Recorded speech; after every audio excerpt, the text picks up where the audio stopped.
तो दोस्तों ये Mumbai first elevated nature trail 2.4 meter ये वाइड है, ये 485 मीटर लॉन्ग है। ये इसमें एक बार में सिर्फ 400 विजिटर्स आ सकते हैं और इसका टाइमिंग है 5 AM to 9 PM।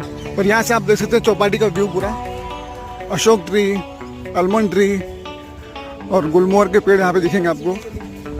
इस तरफ देखिए पूरा ग्रीनरी है।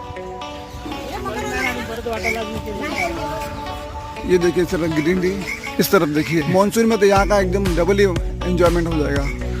और यहाँ पे आने का बेस्ट टाइम होगा सुबह 6 बजे या शाम को 6 बजे, और स्पेशली इन मॉनसून। दोस्तों मुंबई शहर के इस कंक्रीट जंगल में आपको एक सुकून भरा अगर एहसास चाहिए तो आपको यहाँ पे ग्रीनरी मिल जाएगी, पूरा ग्रीन स्पेस, और यहाँ पे ये ब्यूटीफुल नेचर ट्रेल। और यहाँ पे आने का बेस्ट टाइम होगा सुबह 6 बजे या शाम को 6 बजे। 25 रुपीज़ टिकट फॉर इंडियंस और 100 रुपीज़ फॉर फॉरेनर्स। फिर हैंगिंग गार्डन घूमने आ रहे हैं उनके लिए एक नया एडिशन है